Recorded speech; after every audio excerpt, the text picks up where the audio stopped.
Ici, il n'y a pas d'enlèvement. Ici, il y a des martyrs. Nous en sommes à la 62e leçon, sur un total de 72. La guérison de la dépression. Un seul mot. Je vais appeler ce cours psychologie originelle. Tout doit être original, n'est-ce pas? Il n'y a pas de prière, d'eau, d'huile, d'exorcisme, de guérison de maladie comme si c'était quelque chose de maladif, spirituel, de révélation, de prophétie, ni de traitement comme le font les églises. Tu doutes que la guérison d'un problème aussi grave de l'humanité tienne en un seul mot? Tu en doutes? Je vais adorer si tu doutes. Ça te fera même du bien. Doute, mais reste jusqu'à la fin. Qui se souvient du chef de 100 soldats, le centurion païen qui a reçu la guérison pour celui qui l'aimait en un seul mot? N'était-ce pas la plus grande foi d'Israël? Alors que les religieux jeûnaient 3 fois par semaine et priaient 3 fois par jour, le centurion païen s'est simplement rendu compte que ce n'était ni par de longs discours, ni par des sacrifices, mais il a fait l'effort d'aller jusqu'à Jésus avec assurance et conviction. Qu'un seul mot suffisait, et, surtout, un seul mot à distance. Il n'est pas nécessaire d'être sur le même toit. Il n'est pas nécessaire d'être proche. Seule l'intention, le désir, la personne qui l'aimait tant et qui souffrait serait guérie. Autrement dit, la foi transcende l'espace. C'est ça. C'est pourquoi aller à l'église est en soi un acte de non-foi. On dirait qu'aller à l'église est un acte de foi, mais c'est un acte de non-foi. Parce que si je crois que je dois y aller pour me sauver, sauver quelqu'un ou obtenir un bénéfice, je n'ai déjà plus la foi. J'aurais vraiment la foi si j'avais une pensée libertaire et païenne, en comprenant que je n'ai même pas besoin d'y aller. Qui a le plus de foi? Celui qui arrive à l'autel, le plus près, la moindre distance, qui fait la prière la plus élevée, le plus de foi, avec les plus beaux vêtements, la plus belle voix, la meilleure lignée et ascendance, ou celui qui dit « je ne vais même pas entrer dans le temple. Je vais rester dehors. Je vais parler à Dieu d'ici, dehors, tout simplement. » Tu vois, pour Dieu, c'est ça. Pendant que les Juifs faisaient le culte de l'agitation des eaux, tu te souviens? Le culte des eaux miraculeuses, le culte du bassin de Siloé, le culte du bassin de Bethesda, des campagnes et encore des campagnes, demandant des interventions et des privilèges de la part de Dieu. Au cours 61, vous avez appris la mathématique de Dieu, n'est-ce pas? Le cours précédent. Mais maintenant, vous allez encore mieux comprendre cette mathématique. Regardez toutes les bourses créées par les Juifs avec la sagesse de Salomon. Tout le marché financier, binaire, dual, parce que c'est l'ombre de la projection originelle. Une copie du système de Dieu. Quel est le système de Dieu? Ici, on va l'appeler la mathématique cosmologique universelle. Le système de Dieu est le métaphysique et le physique. Copie. Le métaphysique. Le métaphysique projette le physique. N'est-ce pas? Sur le marché financier de Dieu, plus il y a de réserves, plus cela exige de la demande. Sur le marché financier des hommes, c'est pareil, il copie. Plus il y a de stock et moins il y a de demande, plus le prix sera bas. Moins il y a de stock, plus la demande est forte, plus le prix sera élevé. Grande offre, faible demande, prix bas. Forte demande, supérieure à l'offre. Prix élevé. Donc, si l'offre est supérieure à la demande, les prix baissent. Si la demande est supérieure à l'offre, les prix augmentent. augmentent. La loi de l'offre et de la demande, dans sa dualité, est basée sur le cosmos universel de Dieu. Regardez, le monde est régi financièrement par la loi duale de l'offre et de la demande. N'est-ce pas une paire de ciseaux? Ce qui régit la finance, ce n'est pas une paire de ciseaux. Ainsi, les églises ont tort. Mais pourquoi? Faut-il parler en mal des églises? Je ne parle pas en mal, écoute. Car les églises sont des entreprises ecclésiastiques avec un numéro sirène qui sont tombées dans le piège de Dieu. Quel piège? Ribel.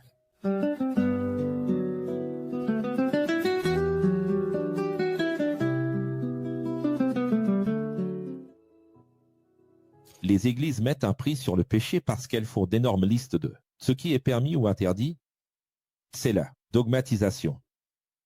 La dogmatisation met un prix sur le péché, car elle augmente la demande pour le péché.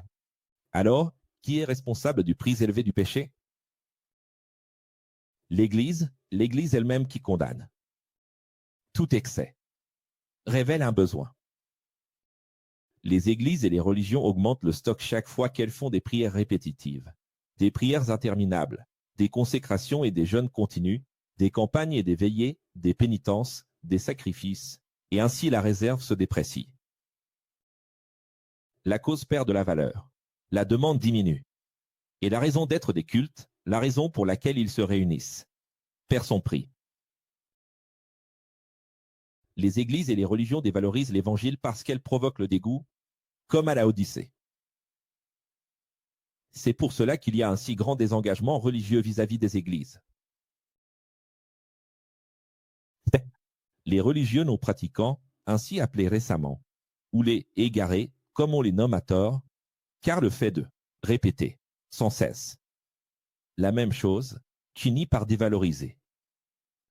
Prêchez l'évangile, évangile, évangile, Jésus, Jésus, Jésus, Jésus. Les églises font chuter le prix de la spiritualité, la valeur de la foi, parce qu'elles répètent les louanges. As-tu déjà remarqué combien il y a de répétitions dans les chansons? On répète, on répète, on répète. Avant, il n'y avait que le refrain, maintenant. On répète de plus en plus dans le worship, le praise. Ça devient alors un mantra. Les religions ont aussi leur mantra. Leur culte, leur liturgie, même les titres et salutations dans les églises sont répétitifs. Frères, sœurs, pasteurs, pasteur. La paix du Seigneur, la paix du Christ, la paix de Dieu. Répétitif.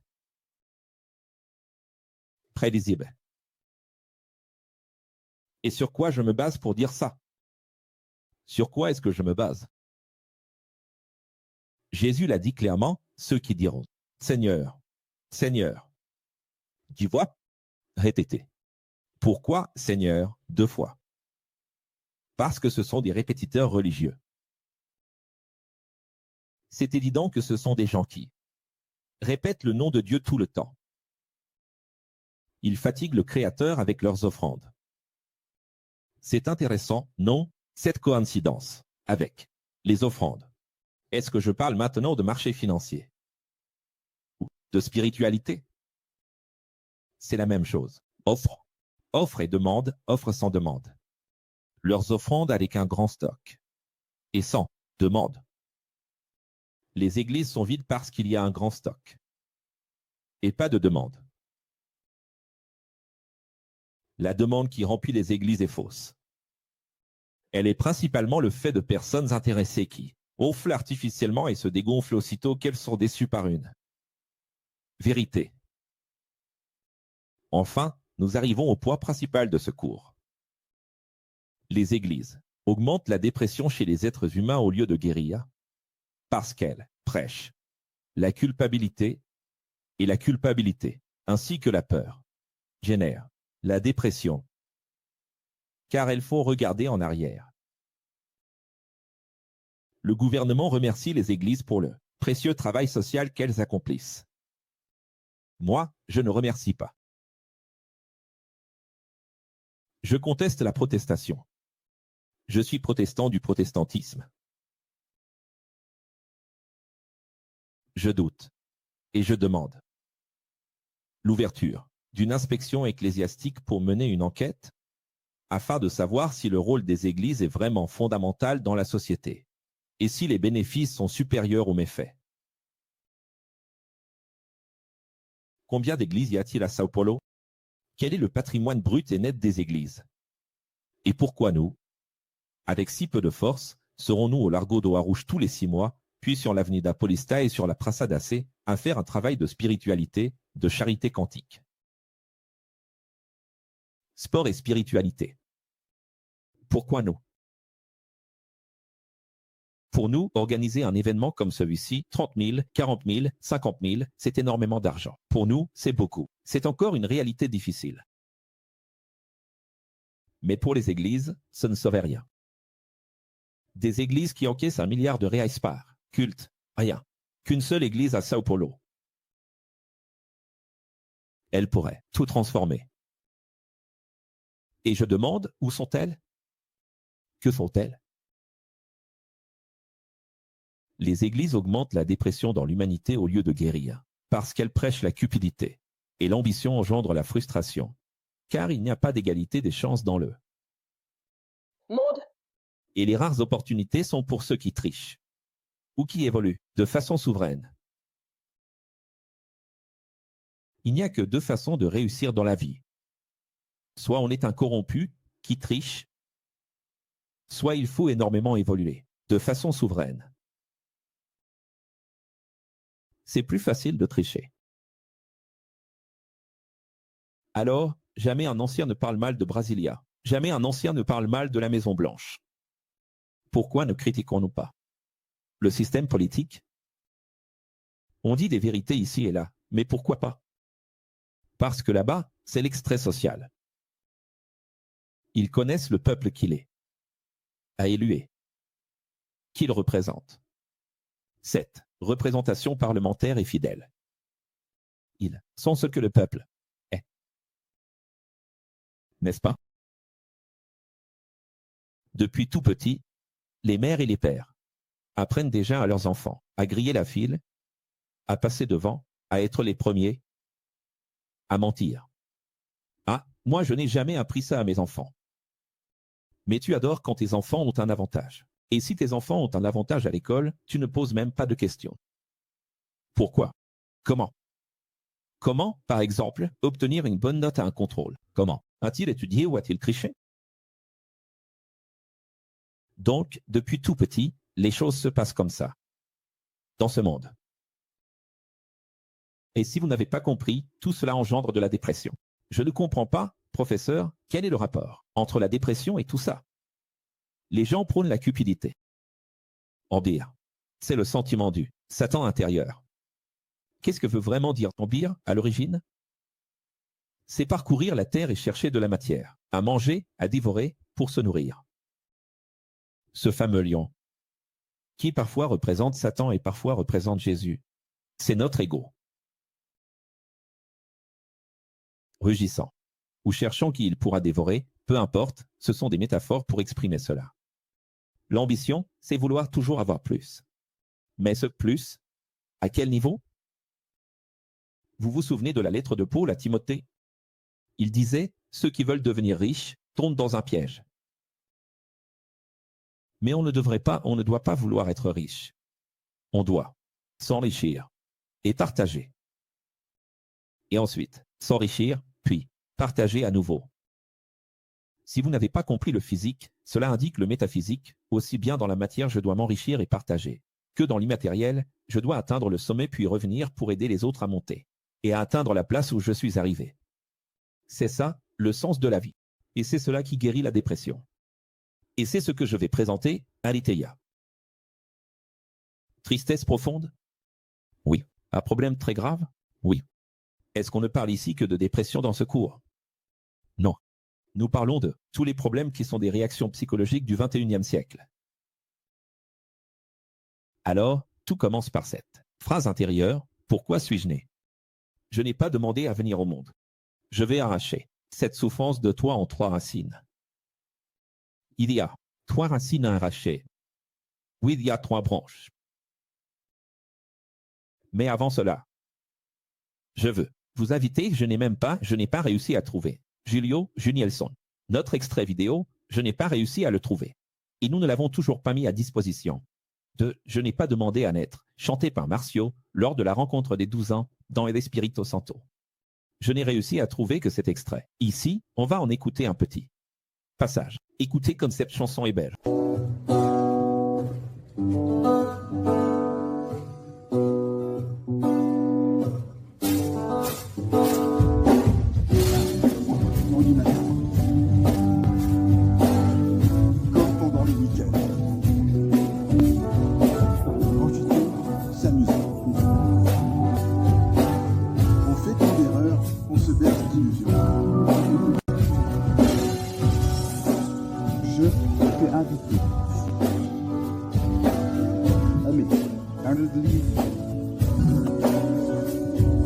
Tu es arrivé, tu as ressenti, demandé, mais malgré tout, sa raison lui disait, je me doute, et je n'abandonnerai pas, jamais, quel est le sens de la vie.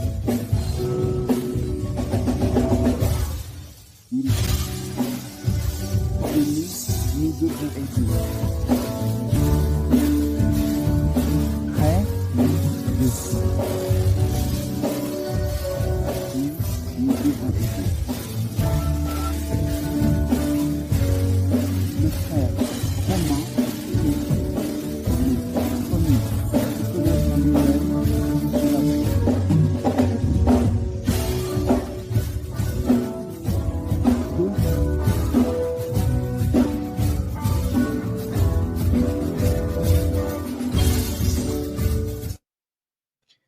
Alors, nous allons la mettre à disposition et d'ailleurs, nous allons la réenregistrer avec l'orchestre symphonique. Parce que je suis né, je n'ai pas demandé à venir au monde. On va arracher cette souffrance à la racine en 3 états. Première racine de la dépression ou de toute autre anomalie psychologique que tu traverses, n'importe laquelle. Popularité, stress, allons-y. La première chose à comprendre, la première racine, note-la, c'est le temps. Le temps est composé du présent, du passé et du futur. Je, vous, est toujours enseigné. Celui qui est prisonnier du passé souffre de dépression. Celui qui est prisonnier du présent souffre de stress. Celui qui est prisonnier du futur souffre d'anxiété. Mais aujourd'hui, je vous apporte une compréhension encore plus profonde. Révélons.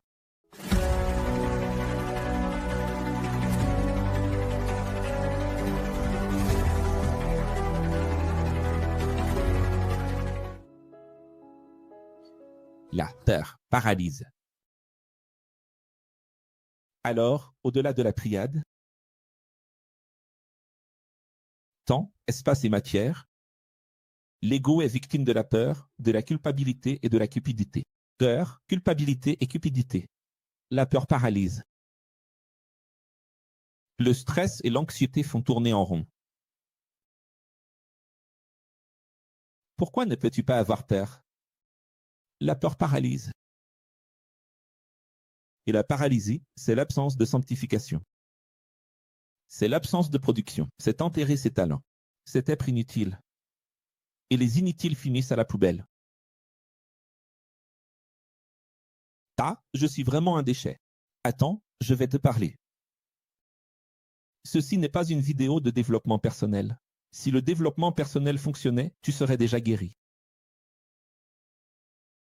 La dépression te fait reculer, c'est encore pire. Parce que si la peur paralyse, la dépression, elle, te fait revenir en arrière. Le rétroviseur. Seul l'équilibre peut nous faire avancer. C'est le moment où tu dois te soigner. La deuxième racine de la dépression, ou de toute autre anomalie que tu traverses, c'est conscience de soi. Écris-la, autoconscience. La première, c'est le temps. La deuxième, c'est l'autoconscience. J'entends tellement parler de ça. J'ai déjà lu des livres orientaux, professeur. Qu'est-ce que c'est? Non, non, non, non, non. Vite ton verre. Écoute, la première chose que tu dois savoir sur l'autoconscience, c'est que de l'ego, tu es une victime. De quel ego es-tu victime? Si tu es victime de l'ego faible, tu le seras toujours. Celui qui a un ego faible mourra avec un ego faible. Celui qui est victime de l'ego fort restera toujours avec un ego fort. Le prochain cours portera sur le fait que personne ne change. L'ego qui se rabaisse toujours, la mélancolie exacerbée, se victimise, se sent toujours coupable, même quand il n'est pas fautif. Il préfère porter la faute. Assumer, confesser, accepter. Il souffre de sincéricide. Pondisme. Tu sais ce que c'est, le pondisme? Il ne sait pas serpenter. C'est la personne parfaite pour se faire arnaquer. C'est le genre de personne qui ne devrait même pas sortir de chez elle. Parce que si tu sors dans le monde d'aujourd'hui, dans ce monde plein d'arnaques, c'est toi qu'ils aiment viser. Sextrisme. C'est quoi le sextrisme? Le sextrite.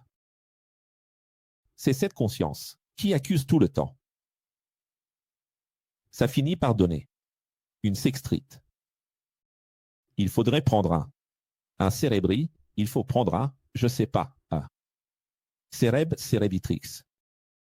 Je ne sais pas. Il y a le gastrol, il y a le cérébrol, je ne sais pas. Mental. Là, il faut prendre quelque chose pour un lait de magnésie. Lait de magnésie. Tu te souviens de ce que c'est? Comment ça s'appelle, cette menthe? Comment ça s'appelle? Ce petit médicament à la menthe, là, pour la gastrite? Estomazile. Estomazile, je ne sais pas. La personne souffre de sextrite. Et c'est très grave, d'accord? Et cela mène à la conspiration. Conspirationnisme, cela conduit à l'isolement et à l'isolationnisme, empêchant ainsi votre évolution. Et puis, il y a les personnes qui sont victimes d'un ego surdimensionné. L'ego qui se met toujours en avant, qui ne se sent jamais coupable. Et cela empêche votre évolution. C'est difficile pour une personne avec un grand ego de dire mea culpa. Tu dois d'abord apprendre à te connaître toi-même, quelque chose que tu n'as jamais fait de toute ta vie. Même si tu dis avoir déjà lu à ce sujet. Et dans l'autodiagnostic, il s'agit d'être conscient. De quel est ton ego diabolique? Avec quel type d'ennemi intérieur avons-nous affaire? Avec quel type d'ennemi intérieur es-tu en train de lutter? Alors, qu'est-ce que l'autoconnaissance? Ce n'est pas du blabla. L'autoconnaissance, c'est savoir. De quoi je suis victime? Professeur, est-ce que vous méprisez d'autres auteurs, d'autres livres et d'autres personnes que j'ai déjà vues qui parlent d'autoconnaissance? Pour eux, l'autoconnaissance ne sert qu'à nourrir encore plus ton ego. L'autoconnaissance que je vous présente n'est pas faite pour nourrir votre ego. Je ne suis pas en train de te dire de te connaître toi-même pour te protéger. Je suis en train de te dire de te connaître toi-même et de te confronter. Professeur, j'ai une faible estime de moi, je fais déjà ça tout le temps. C'est ce que je fais le plus. Je suis nul, je ne vaux rien. Je ne sers à rien. Tu ne comprends pas que ça, c'est de l'ego inversé.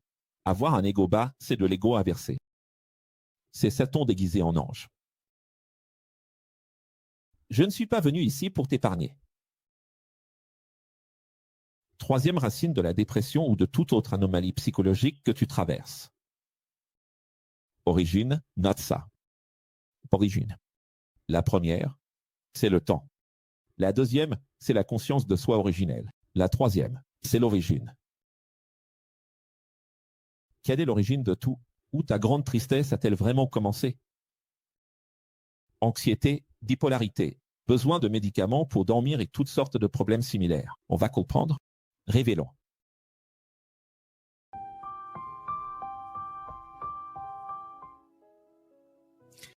Tu dois comprendre que notre ontologie, c'est-à-dire la matière de l'être, l'étude de l'être, est aussi une mathématique financière divine. Professeur, je ne comprends pas. Écoute bien, j'ai commencé avec les mathématiques et je vais continuer avec les mathématiques parce que tout est mathématique. Si nous mettons un prix élevé, nous avons un ego élevé. Tu as compris maintenant ce que c'est un ego bas. Et un ego élevé, c'est le prix, c'est la valeur, c'est des mathématiques. Professeur, je n'arrive pas à me connaître moi-même. Est-ce que j'ai un ego bas ou un ego élevé? C'est purement mathématique. La personne qui a un ego bas, elle, se donne peu de valeur, elle se vend facilement. Elle se livre facilement, elle accepte facilement. Elle se fait facilement avoir. Elle souffre à cause des autres. Le professeur AQ a dit ici, pensons à l'ensemble. Elle dit, je fais ça toute ma vie. Le professeur AQ a dit ceci, ayons de l'empathie. Ou, c'est ce que j'ai le plus. Mais la triade, c'est je aime d'abord pour aimer son prochain, là où Dieu se trouve. Ce qui manque à la personne qui a un ego bas, c'est d'augmenter sa valeur. Tu comprends? Ce qui manque à la personne qui a un ego élevé, c'est de baisser sa valeur. Tu es trop cher, mon fils.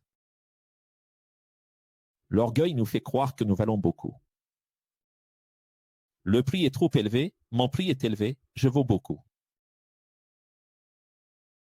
Et tu ne vaux pas plus, tu vaux autant que tous les autres. Tu as aimé entendre ça avec un ego bas, mais tu as aussi tort. Parce que toi aussi, tu vaux autant que les autres. Alors arrête avec ce truc de « je suis le dernier ». Article. Sur l'étagère. Dieu ne t'a pas créé pour être le dernier article de l'étagère. Si nous nous attribuons une grande valeur, nous avons un ego élevé. Et ainsi nous cessons de penser aux autres. Et les conséquences sont l'inhibition de la libération des hormones de satisfaction, la tristesse et une dépression de plus en plus profonde.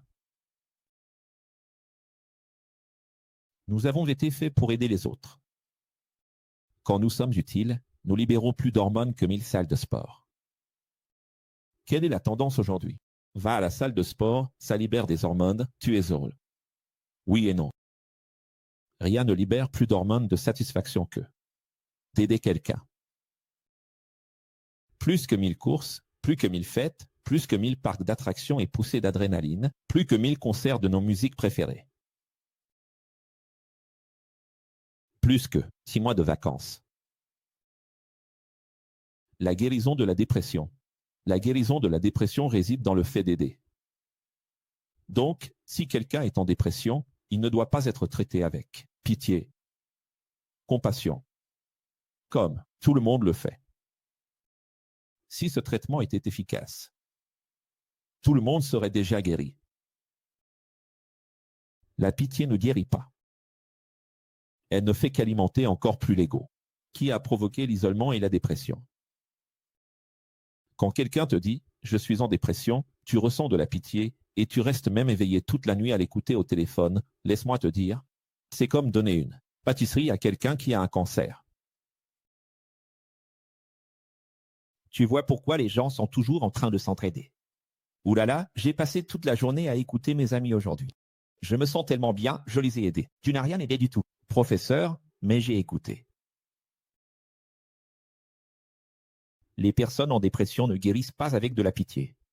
Professeur, je ne suis pas d'accord parce que j'ai essayé ce genre de traitement que vous venez de me présenter. Et maintenant, ma famille ne veut plus me parler. Et cette personne fait partie du processus de guérison. Elle a frappé à la porte, quelle merveille. Elle a dit qu'elle ne voulait plus jamais entendre parler d'eux, et moi, quelle merveille, ça marche. Homme, égo, absence de mission collective, dépression. Homme, écho, mission collective et sociale, accomplissement personnel. L'ancien mot hébreu, béatitude. À ton avis, que signifie le mot béatitude? C'est le bien-être social. total. Bien-être social. Total. Pour atteindre ce bien social, il faut agir. Bien-être social total, il faut faire ce que Dieu veut que nous fassions dans cette existence. C'est pourquoi nous devons évoluer. Pour accomplir de grandes œuvres, construire et laisser des héritages, et ainsi nous serons épanouis. Pourquoi penses-tu que le professeur participe à des rencontres extérieures et fait des choses inédites? L'idée de battre un record. D'où vient la motivation en moi pour créer, co-créer et établir un record inédit, quelque chose que personne n'a jamais fait? D'où vient l'idée de construire quelque chose et de le laisser, que ce soit sous forme de texte, de vidéo ou de manière physique, car seules les constructions demeurent. L'homme, les pyramides, l'arche de Noé, la tour de Babel. Il y a plein de gens, des esprits étroits, qui critiquent Nimrod, Sémiramis, ces conspirateurs idiots. Nimrod, la Bible elle-même dit, il n'y avait pas d'homme aussi sage que lui, à cette époque. Il n'y avait pas de chasseur aussi bon que lui, aussi talentueux que lui, parce que Dieu lui a donné cette capacité, c'est écrit. Tu crois quoi? Tu crois que Dieu a regardé d'en haut et a dit, tour maudite. Ils ont construit une pyramide technologique pour monter ici, atteindre les nuages du premier ciel. Je vais les faire tomber maintenant. Tu regardes le film catholique. Il monte. Nimrod prend une flèche et la lance sur Dieu. De façon tellement enfantine, un éclair vient du ciel et les fait tomber. Et c'est comme ça que tu as appris l'histoire de Nimrod. C'est un mensonge.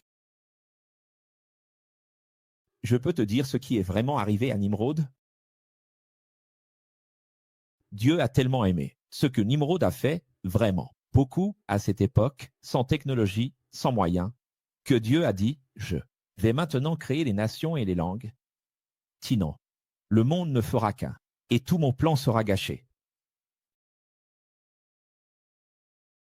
Mon plan, c'était le tamis, mon plan, c'était la dualité, pas unité. Cet homme est en train de réussir à unifier le monde. Ce n'est pas encore le moment, Nimrod. Je vais vous parler de 3 moments dans l'histoire où un homme a réussi à atteindre l'unité. Vous voulez savoir? Premier moment.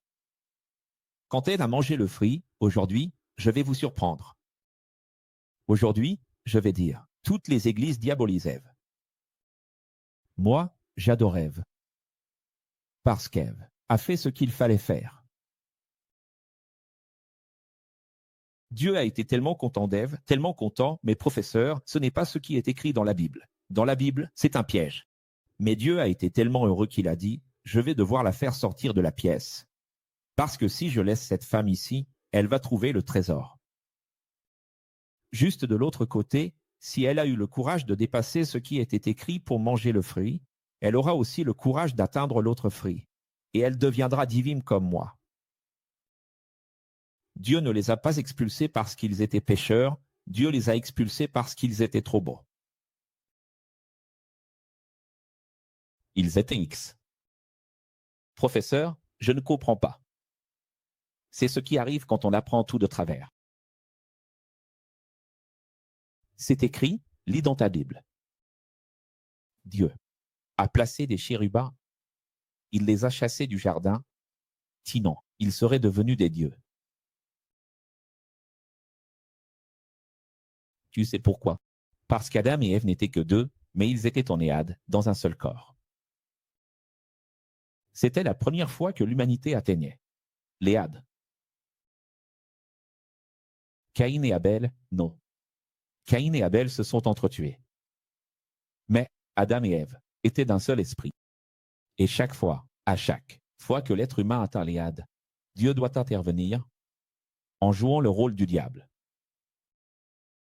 Mais ce n'est pas parce qu'il veut faire le diable, ni parce qu'il est injuste. C'est parce qu'en réalité, il applaudit et dit « incroyable ». La deuxième fois que cela s'est produit, c'était où? Genèse 11. Avec Nimrod, l'homme dont tout le monde parle en mal. L'homme qui a réussi à unir l'humanité pour construire une tour qui atteindrait les cieux à cette époque. Dieu a regardé et a dit, cette unité est tellement grande et tellement belle que, avant l'heure, je vais devoir créer les nations et les langues. Allons, descendons là-bas et confondons les hommes. Maintenant, je vais les monter les uns contre les autres, parce que je vois qu'il est trop bon. Si je les laisse encore un peu, dans peu de temps, ils vont tout découvrir. Ou bien vous avez oublié The Truman Show.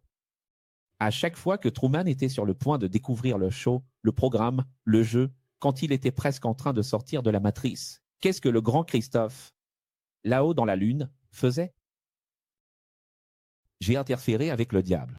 Je tuerai son père. Il intervenait en tuant son père, en éloignant sa femme, en éloignant sa famille, en éloignant son ami, en déclenchant une tempête en mer pour qu'il ne découvre pas la vérité. Mais Dieu ne veut-il pas qu'on trouve la vérité? Tu n'as pas encore compris. La chaîne doit monter la musique. Il faut monter la musique. Après Adam et Ève, et après Nimrod et Sémiramis. Regarde, Adam et Ève, Nimrod et Sémiramis. Tu sais quelle est la troisième fois? Maintenant, je vais dire l'hérésie parmi toutes, les plus grandes hérésies que j'ai jamais dites. Tu sais quelle a été la troisième fois où Dieu a été satisfait, s'est réjoui de l'homme parce qu'il est arrivé à l'Éade? Philosophie X. Perds ton temps à penser et à souffrir pour quelqu'un. Tu savais que c'est ce qui est dit partout aujourd'hui? La nouvelle génération a remplacé les prédicateurs, les prêtres, les sermons, par des jeunes du même âge qui donnent des conseils. Comme s'ils étaient sages, comme s'ils étaient érudits. Et tout à coup, la personne commence la vidéo en disant « J'ai eu une inspiration et je suis venu ici. La partager avec vous. L'inspiration, c'est la suivante. Ne souffre pas un centime pour quelqu'un. Ne souffre pour personne. Seulement pour toi-même. En Europe, c'est déjà une crise, la philophobie. Ferdinand. Je ne sais pas si vous vous souvenez, mais Black Mirror avait prévenu que nous allions arriver à une époque où aimer serait synonyme de stupidité. Ceux qui ont déjà vu le film The siècle se rappellent que, dans ce monde futuriste, l'amour avait été retiré des gens. Cyniquement, les maîtres du monde sont venus et ont supprimé toutes les hormones de l'amour. Les hormones qui sont libérées quand on aime ont été extraites. Et les gens n'aiment plus. Alors, certaines personnes, dans ce monde-là, commencent à se souvenir, à avoir des fragments de conscience de l'époque où elles aimaient, ou quand leurs parents aimaient. Et là, il y a une sorte de reprogrammation et ils commencent à rechercher cela. Ils sont alors poursuivis. Vous avez vu ce film? On est en train de tuer l'amour parce qu'aimer fait mal. Mais seul l'amour engendre l'évolution et la satisfaction. Les nouvelles générations pensent qu'en fuyant, en refusant d'aider les autres et de souffrir pour les autres, par pur réflexe égoïste, elles seront heureuses. Mais ce qu'elles vont trouver, ce ne sont que des tics de joie. Et, devenus dépendants de ces hormones éphémères, ils devront sans cesse renouveler ces tics. Cette semaine, une jeune femme de 22 ans est allée prendre un selfie sur l'héliport au sommet d'un immeuble de 22 étages à Balneario Camboriú et elle est tombée de là-haut. Si tu n'as pas encore compris, même si c'est regrettable, c'est pourtant l'esprit de cette génération qui, bientôt, aura le téléphone portable intégré dans les lunettes, la lentille et même le bouton cérébral. Et ils vont se faire renverser facilement à tout moment. Ils vont tomber de partout en prenant leur selfies. Mais qu'est-ce que la selfie a à voir avec tout ça, professeur? Arrêtez de juger les autres. Je ne juge pas. Je ne suis pas en train de juger. Tu vas comprendre. Pour réussir à renouveler ces tics, il faut de l'argent. Regarde, je ne pense pas aux autres, je ne pense qu'à moi. Et si je ne pense qu'à moi, j'ai besoin d'hormones du bonheur. Sauf que les hormones du bonheur se trouvent dans le fait d'aider les autres. Et si je n'aide pas les autres et que je ne pense qu'à moi, je n'ai pas ces hormones. Et la seule façon d'avoir ces hormones, c'est d'obtenir un plaisir éphémère. Sauf que ces pics hormonaux de plaisir nécessitent de l'argent. As-tu déjà pris le temps de réfléchir à ce qu'est une story? Une story, ce sont des moments marquants de réussite dans ta vie. Un plat cher, des vêtements chers, un endroit où je ne suis jamais allé, un endroit où j'aimerais aller. Un diplôme, un moment spécial. Parce que d'ici 2030, les maîtres du monde prévoient que les gens paieront plus cher pour des expériences que pour des biens matériels. Au cours des 5 prochaines années, nous allons vivre une transformation si grande que les gens privilégieront les expériences. Ils n'auront plus de voiture, mais en loueront une. La voiture sera autonome, volante. Je n'ai plus de maison. J'ai un Airbnb. Rien ne m'appartient plus. La nouvelle génération ne veut plus rien posséder, elle veut seulement vivre des expériences. Et alors, j'enregistre ces expériences avec la caméra. Regarde ma collection d'expériences. À quel point ai-je profité de cette année? C'est là. Mais pour vivre cette collecte, ce carrousel d'expériences, ça a coûté combien? Avez-vous déjà réfléchi à combien d'argent les jeunes et la nouvelle génération devront dépenser pour se constituer une nouvelle collection d'expériences? Votre génération économisait de l'argent, faisait des économies, éteignait même la lumière pour ne pas gaspiller, mangeait même un hot dog moins cher pour pouvoir acheter une voiture et une maison. Cette nouvelle génération ne pense qu'aux expériences. Des pics de joie. Tu sais quel est le problème avec les pics de joie? C'est que ça va faire mal, ça va faire mal, ça va faire mal. Ne coûte pas, c'est pour ton bien. Tu es devenu drogué. Dans un monde où il y a de moins en moins d'opportunités, qui arrive avec la robotique, l'IA, le revenu universel, le chômage mondial? La dépression va. Pourquoi tu crois que je suis en train de réenregistrer le cours 62 de la guérison de la dépression? Parce que ce qu'il va y avoir le plus maintenant, c'est la dépression. 70% du monde sera au chômage. Tu te rends compte à quel point ce cours va aider des personnes et encore des personnes? Tu imagines? Sans argent, ils accepteront de se corrompre pour profiter de la naïveté des autres. Ils vont trouver quelqu'un avec un ego faible, à tromper. Et il y en a, non, parce que la moitié des gens naissent avec un ego faible, l'autre moitié avec un ego fort. Donc, dans la rue, sur 2 personnes, une a un ego faible, une est une victime, une est une proie. Écoute bien, sans argent, je n'ai pas besoin d'argent. Pour revivre ce pic, pour libérer cette hormone et ressentir à nouveau cette drogue. Je n'ai pas besoin de cocaïne. Je n'ai pas besoin de marijuana. Je n'ai pas besoin d'alcool. J'ai juste besoin d'histoire. Sauf que les stories, ça coûte cher. Tu veux que je te dise? Beaucoup plus cher que de la cocaïne. Parce que chaque petite photo et vidéo que je mets en story, ça n'a coûté combien? Ce moment-là. Personne ne fait de stories de choses pauvres. Tu ne fais des stories que de choses riches, chères, difficiles, de moments rares. Qui ont appris? C'est vrai ou pas? Des choses valorisées. Écoute bien ce que je dis, là tu dois avoir de l'argent, mais tu n'en as pas, mon gars. Tu es un travailleur qui gagne peu. Alors tu vas accepter de te corrompre. Pour gagner sur le dos de qui? De quelqu'un. Et tu vas faire ça au nom de qui? Au nom de Jésus? Tu vas citer un psaume? Ah, après avoir arnaqué quelqu'un, obtenu l'argent pour ton petit plaisir, il suffit de faire une prière. Sans argent, ils seront comme des drogués à la recherche d'hormones et de plaisirs éphémères, fuyant la réalité jusqu'à la retrouver, de la pire façon possible lorsque le chaos arrivera. Sans argent, il n'y a aucun moyen de payer pour ces tics hormonaux éphémères. Tu vois bien que ça ne colle pas, non? Tu vois bien que ce compte n'est pas équilibré? Alors, à qui vont-ils demander? Vous, les ex. C'est à vous qu'ils vont demander de l'argent pour entretenir leur dépendance. Incroyable mais vrai, ces personnes qui ne supportent pas d'entendre la voix d'un ni la vôtre. C'est à vous qu'elles viendront demander de l'argent. Et là, c'est le moment de leur présenter le cours 62.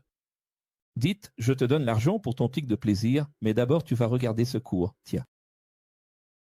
Il y a des gens qui m'écoutent en ce moment et qui disent, professeur, vous parlez des enfants, des adolescents et des jeunes. J'aurais tellement aimé que ce soit le cas. Mais ce qu'on voit le plus, ce sont des personnes de 40 à 90 ans qui disent « ma génération n'était pas bonne, elle était prisonnière. Et maintenant, je veux vivre comme mes petites filles et mes enfants. » Et ce qu'il y a de plus courant, ce sont des personnes de 40 à 90 ans qui adoptent ce même comportement comme s'ils étaient jeunes. C'est triste ou pas? Sur les photos, il sourit toujours, mais le vide est intermittent. Il va et vient, doublement, après l'euphorie, la dysphorie. Créée par Dieu, pour que chacun cherche la vérité de l'existence. Pourquoi y a-t-il de la dysphorie après l'euphorie? Aletheia, le sens de la vie. Et là, tu dis, quelle personne dipolaire? Non, nous sommes tous nés avec un disjoncteur qui s'en souvient. Nous avons un cerveau dichotomisé, tous nos organes sont bipartis, tous nos organes sont bipartis, tous les animaux sont bipartis. Nous sommes nés flexibles. Nous sommes nés avec un disjoncteur. La raison de la vie, l'aletheia, le sens, c'est d'unifier. C'est ad, unifier. Unifier. C'est pour cela que, quand tu vois une personne dipolaire, elle ne souffre pas d'un trouble dipolaire. Elle est juste une personne involuée. Toute personne est dipolaire, elle n'est dipolaire, mais elle évolue et maîtrise sa bipolarité. Maintenant, la personne qui n'a pas évolué restera bipolaire dans ce comportement involué pour toujours, infantile, parfois même animal. Parfois même un comportement animal, selon l'évolution, animal, selon l'évolution, infantile. Donc ce n'est pas qu'elle est bipolaire, c'est qu'elle était en euphorie et qu'elle est passée à la dysphorie, cela arrive à nous tous. Sauf que pour l'évoluer, quand il passe de l'euphorie à la dysphorie, rien ne change pour lui. Mais pour l'involuer, cela change brusquement. Il ne supporte pas ce changement et devient agressif, révolté. Il va fumer. Il va s'isoler. De temps en temps, des larmes. Ils retirent les photos de leur profil, ils disparaissent. N'est-ce pas vrai? Tu vas me dire que ce n'est pas comme ça aujourd'hui. Tu parles avec la personne et d'un coup, c'est fini, où est la photo? Gris. Ils s'enferment, interdisent aux autres d'aborder le sujet, et vont chercher des conseils auprès de personnes encore plus involuées qu'eux. Avec tout le respect, mais un ex ne devrait pas s'amuser à retirer sa photo. Sauf si ton profil a une configuration particulière. Arrête avec cette manie d'enlever ta photo. Je suis triste et prends une photo. Puis la photo revient. C'est un comportement égoïste, diabolique, infantile. Les parents se trompent presque toujours, l'école se trompe, l'église se trompe, le gouvernement se trompe, mais l'ex n'a pas le droit à l'erreur. D'abord, les parents se trompent parce qu'ils ne discutent tout simplement pas et ne prennent pas au sérieux les signes de dépression que leurs enfants présentent, comme le fait de se scarifier, de s'enfermer, ou d'avoir de nombreuses crises de larmes, des crises qui n'en finissent pas, et que les parents ne prennent pas en considération.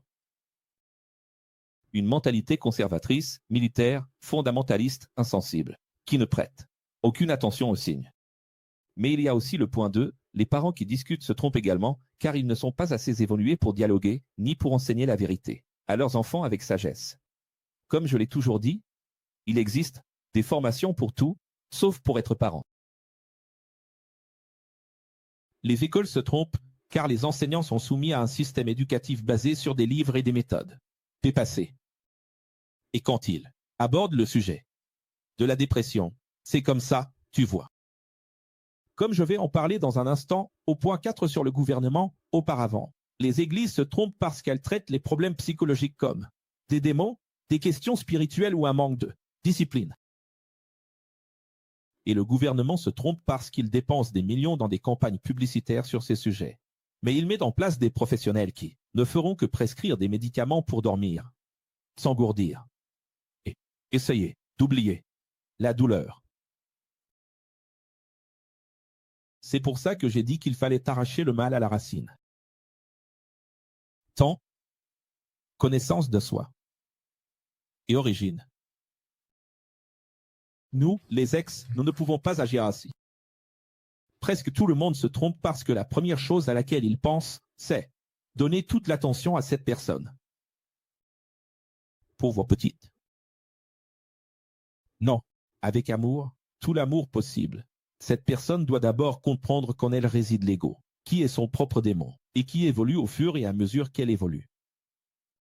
Et sans cette conscience de l'affrontement, et sans accepter cette réalité, qu'il faut combattre son ego et accepter un traitement avec des conseils stricts, pastoraux, des vérités difficiles à entendre, elle ne sortira jamais du trouble qu'elle traverse. On ne guérit qu'avec une opération, avec du sang versé. Raidez-les.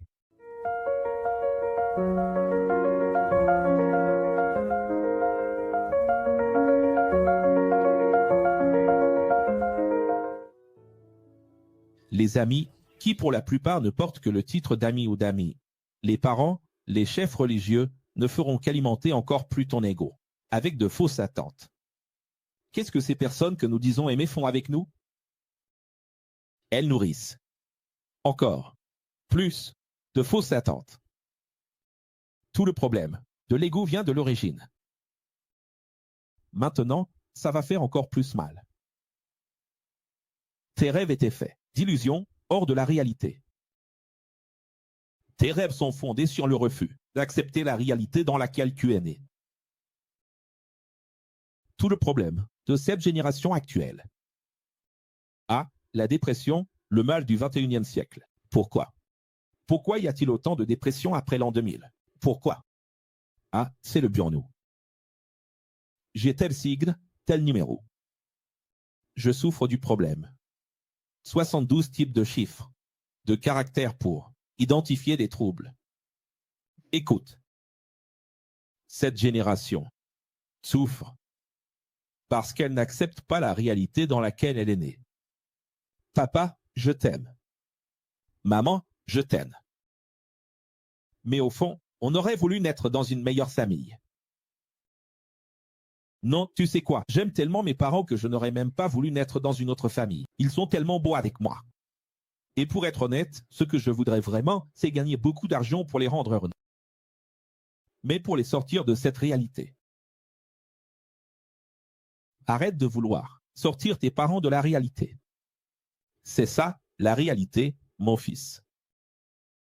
Je veux gagner beaucoup d'argent pour offrir ceci et cela à ma mère, à mon père. Oublie ça. Vous avez vu? Vous avez remarqué que Job. Et aujourd'hui, c'est un antagonisme absolu. Parce que Job repose sur l'acceptation de la vie telle qu'elle est, sur le sens des choses. Accepter. Le mal, accepter. Et aujourd'hui, on vit exactement le contraire. Aujourd'hui, c'est le pur Satan. L'homme est à son apogée. D'éloignement, d'apostasie totale. L'ego ne veut pas accepter ses parents, son origine humble. C'est vrai ou pas? Même s'il dit aimer sa famille, il aurait aimé être né d'une autre manière. Oui, il aurait préféré ne pas être né comme il l'a été. Et pour les riches, je ne parle pas de richesse. Ici, je peux parler d'humilité, mais je ne parle pas, c'est toujours le fait de ne pas accepter où l'on est né, comment on est né.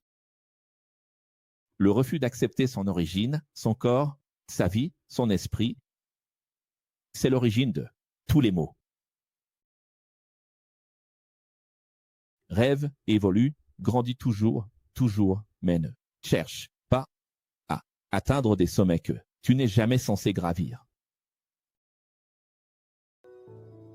Ton démon et celui des autres vont maintenant insulter le professeur Akio en disant « Qu'est-ce que cet homme raconte ?» Tu dois rêver, oui. Éteins ça. Oui, tu dois rêver. Mais jamais en dehors de ta réalité. Au-dessus de ta réalité. Au-dessus de ta réalité. Mais atteignable. Écris là, atteignable. Toujours en montant, toujours en grandissant, mais atteignable. Toi. Tu te réveilles, tes parents te disent d'avoir de l'ambition dans la vie. Qu'est-ce que tu vas devenir, mon fils? Qu'est-ce que tu vas faire, mon fils? Tu l'as déjà fait? Tu y es déjà allé? Tu vas au travail, leur conversation tourne autour de l'ambition et des conquêtes, des rivalités internes et de qui ils vont faire tomber maintenant.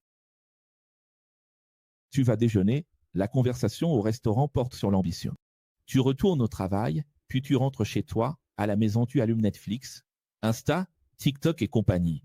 Et là tu es bombardé par des gens qui prêchent l'ambition et la réussite, des films et des histoires, de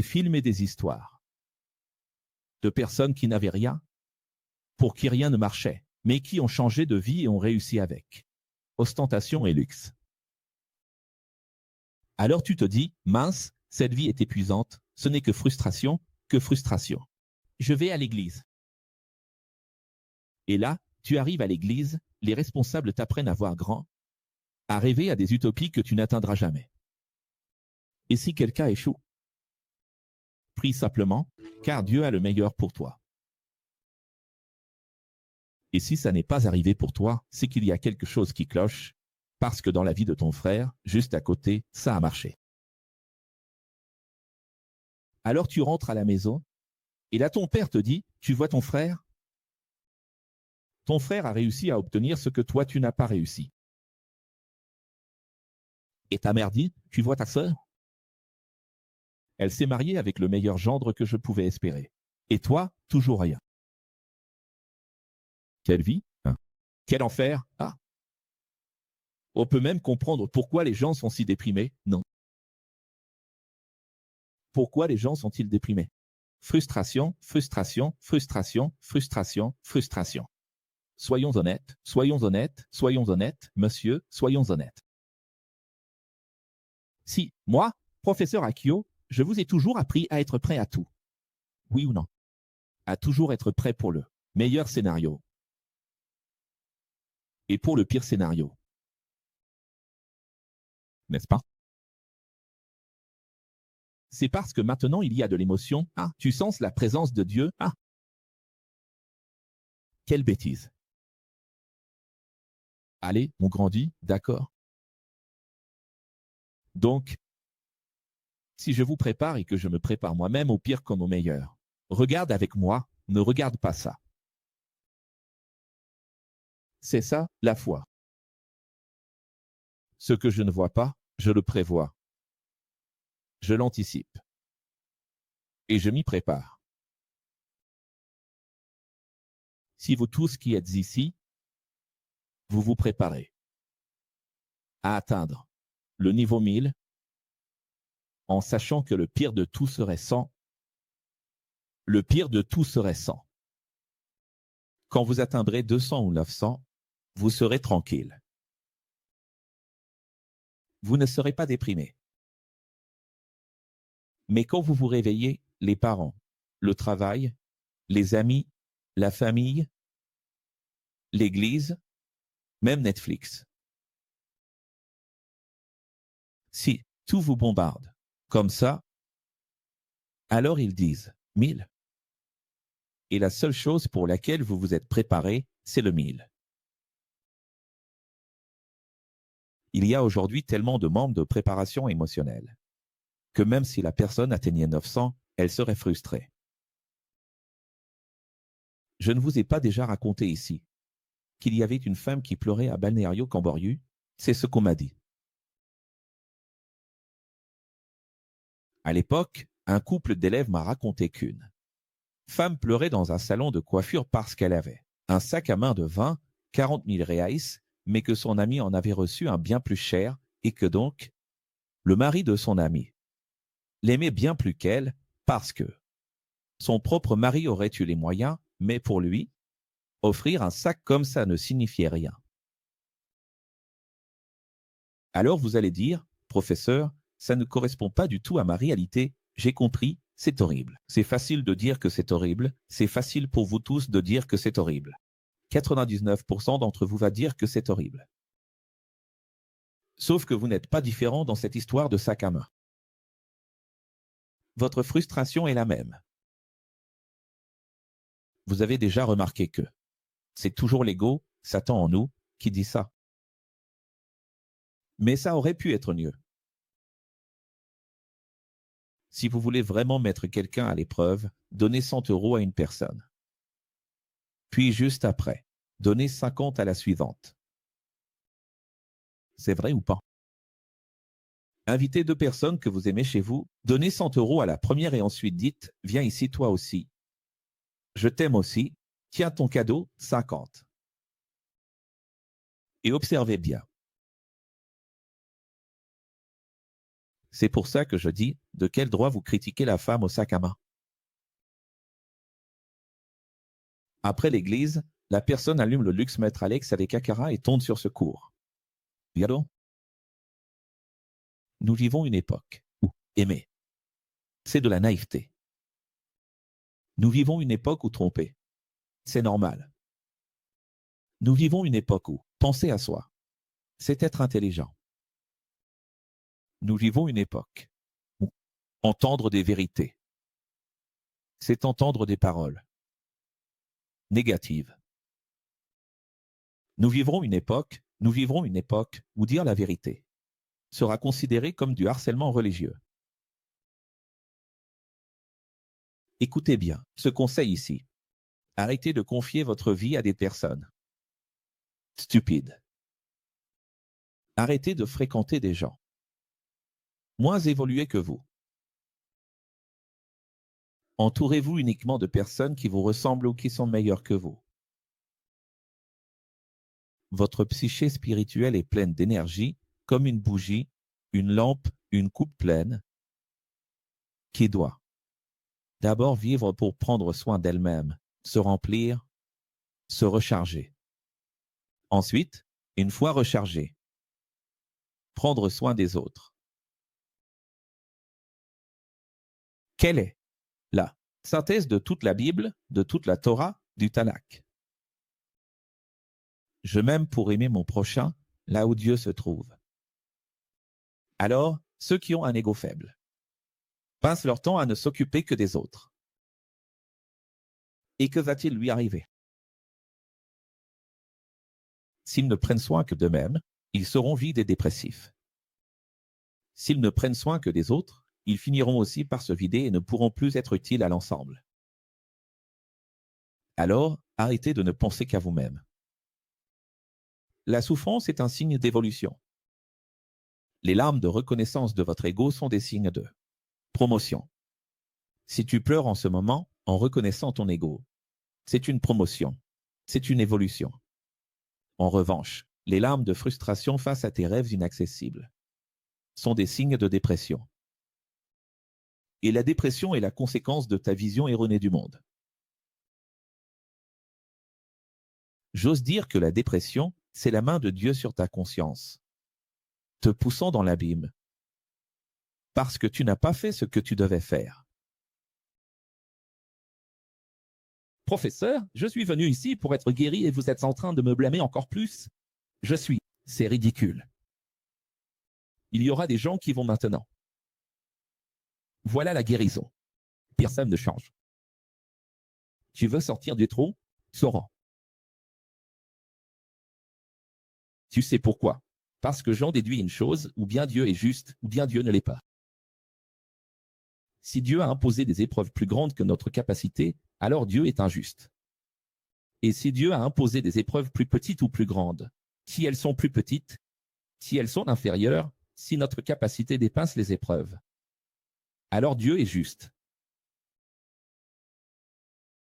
Nous sommes ici face à un dilemme. Ne viens pas me dire que nous sommes plus faibles que les problèmes. Parce que si nous sommes plus faibles que les problèmes, alors Dieu est injuste. Alors, nous ne devrions même pas croire en Dieu. Alors sa création n'est pas parfaite. S'il existe un créateur, et il existe qui a laissé sa signature partout, même dans la voie de la conscience elle-même, s'il existe un créateur, et il existe parce qu'il parle ici, à l'intérieur, même si je ne l'appelle par aucun nom, ni aucune église, ni aucune religion, car je n'ai jamais appartenu à aucune religion. Mais la voix est là, à l'intérieur. Vox Dei, Vox Dei, Vox Dei, Vox Dei. Dois-je m'éloigner des personnes et des choses négatives? Regarde, il y a une mauvaise compréhension à ce sujet. Si l'énergie négative, ce sont des vérités que mon ego ne veut pas entendre, alors non, tu n'as pas à t'éloigner. Le négatif, c'est ta guérison. Par exemple, ce cours aujourd'hui ici, c'est de l'énergie négative pour beaucoup de gens. Mais c'est ta guérison. J'ai déjà été avec une personne à qui j'ai dit des vérités et elle a réagi comme ça, tu vois. Elle a réagi et a dit, je ne suis pas prêt à entendre des vérités. Alors j'ai dit, je ne comprends pas, tu veux qu'on te mente? Je veux maintenant. Pour ce moment, je veux bien. Si l'énergie négative vient de personnes ou de choses négatives liées à l'évolution des autres et qui n'apportent rien à ta propre évolution, là oui, tu dois t'éloigner. Alors fais attention à cette confusion. Oh, quelle énergie négative! L'énergie négative, c'est quand les personnes proches de nous sont évoluées, ne nous apportent rien. Mais rester près de ces personnes, ça ne fera que te vider de ton énergie. Maintenant, si on entend quelque chose qui ne nous plaît pas, ce n'est pas toujours quelque chose de mauvais. Parfois, on n'aime pas, parce que ça nous fait du bien. Tu es triste? Va à la plage pour te débarrasser de l'énergie négative, marche pieds nus sur le sable, marche pieds nus sur la terre. Tu te souviens de cette maxime? Tu es heureux? Va sur une haute montagne admirer le paysage et recharger tes énergies. Le professeur James Thiago a dit: tu es triste, prie. Tu es heureux, chante. Aujourd'hui, je dis: niveau 0, niveau de la mer. Pourquoi la mer est-elle salée et pourquoi la mer est-elle au niveau 0? C'est pour qu'on puisse se décharger. Le sel décharge. Va voir le rôle du sel dans l'électricité. Et la montagne? L'altitude? Pourquoi? Admirer le paysage, recharger les énergies. C'est tellement sérieux que la personne. Moi, ici, dans mon petit jardin, j'observe toujours. Tu peux acheter n'importe quelle plante et en prendre soin avec tout ton amour, mettre le meilleur engrais au bon moment, de la bonne façon, et l'arroser avec la meilleure eau. Ces plantes ne vont pas pousser. Et elles vont mourir si elles n'ont pas l'altitude qu'il leur faut. Il existe des plantes pour l'altitude 0. Il existe des plantes pour plus de 500 mètres d'altitude. Ce n'est pas l'eau, ce n'est pas toi, ce n'est pas la terre, ce n'est pas le soleil. C'est où alors? Il existe une végétation, du froid et une végétation, de la chaleur. Il existe une végétation pour une pression atmosphérique nulle. Tu sais ce que ça veut dire? Ça veut dire que Dieu a créé les énergies. C'est pour ça qu'on est insatisfait, on va à la plage. On veut la montagne, on va à la montagne, on veut la plage. Parce que nous avons besoin de toutes les énergies. Révélé?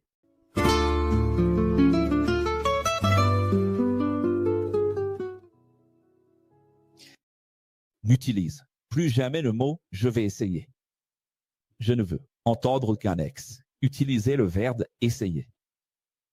Et si tu l'utilises, corrige-toi immédiatement, car ce mot a une énergie hypnotique de jamais réussir. Pour te donner une idée, presque toutes les techniques d'hypnose exigent des mots, comme « je vais essayer ». Mais ne sois pas non plus faux, positiviste, insensé. À toujours dire, c'est déjà à moi, je prends possession, ça a déjà marché, la victoire est à moi, arrête avec ça. Sois réaliste. Désir, réalise. Le désir est une prière, la foi c'est la réalisation. La réalisation. Réalise, matérialise, construit. C'est ça, avoir la foi. Quand une personne de foi dit « je pense à le faire », il y a déjà une construction qui commence à naître. Mais les personnes sans foi peuvent dire ce qu'elles veulent, car les mots n'ont pas de pouvoir. Mais professeur, vous venez justement d'utiliser le verbe essayer. Le verbe essayer, en soi, n'a pas de pouvoir. Le mot n'a pas de pouvoir. Mais le fait d'avoir choisi ce mot révèle l'état de ton esprit, spirituellement. Et si tu l'as utilisé, cela révèle que, dans ta consultation, pour ta consultation, tu n'as pas encore réussi à te dépasser toi-même. Ce n'est pas le mot qui a du pouvoir, c'est le fait de l'avoir choisi, qui révèle dans quel état d'esprit tu te trouves. Anderson Thiago, qui est dans le champ en ce moment?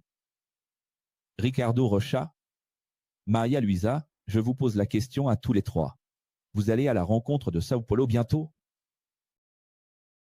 Vous allez à la rencontre de Fortaleza? Je vais essayer. Quand quelqu'un répond « je vais essayer », il n'ira pas. Donc ce n'est pas le mot en lui-même. Il l'a simplement jeté, révélant ce qu'il y avait à l'intérieur. C'est qu'il n'y a aucun effort derrière cela. Maudit soit l'homme qui a confiance en lui-même. C'est ça l'original. La guérison de la dépression ou de tout autre problème similaire, elle se trouve où? Où ça? En soi-même. Jésus a toujours dit, je vous le dis aussi aujourd'hui, Père, ta foi t'a sauvé. Qu'est-ce qui guérit? Je termine ici avec un paragraphe d'un des cours les plus anciens de l'ex. C'est ta foi qui t'a sauvé, pas Dieu. Comment ça? Parce qu'à chaque fois que Jésus guérissait quelqu'un, il disait, va, ta foi t'a sauvé. Ta foi. Alors, le remède à la dépression en un seul mot? Faux. Titre trompeur. Parce que tu peux te guérir de la dépression sans aucun mot. Si tu as pensé qu'un mot était trop, ou pas assez. Dans le prochain cours, le 63e, qui est la suite de celui-ci, vous allez apprendre la physiognomonie, les 72 types de personnes, l'énéagramme, le visagisme originel. Ton apparence matérielle révèle qui tu es. Il y a aussi le cours « Personne ne change, on ne fait que se révéler ». Tous ces cours, ensemble. En fait, ce sont 3 cours réunis. La physiognomonie fait partie de la psychologie originelle. Parce qu'aujourd'hui, si on a parlé d'ego faible et d'ego fort, on va continuer à en parler. Cela fait partie de la guérison et d'une guérison qui passe par la connaissance de soi. J'ai terminé le cours 60. 2. Quantique.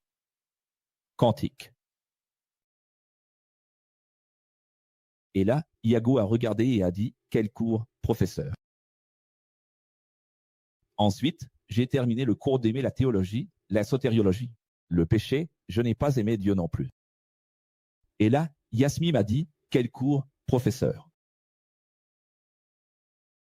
Aujourd'hui, cours 62, la guérison de la dépression, psychologie originelle. Je vois déjà ici. Là. Regardez. Quel cours, professeur? N'oubliez pas que, même si vous vous identifiez davantage à l'un, vous avez besoin de tous. N'oubliez pas cela, car notre ego nous joue aussi des tours en nous faisant croire qu'on n'a besoin que de certains. Vous voyez? Ici, il n'y a pas d'enlèvement. Ici, il y a des martyrs.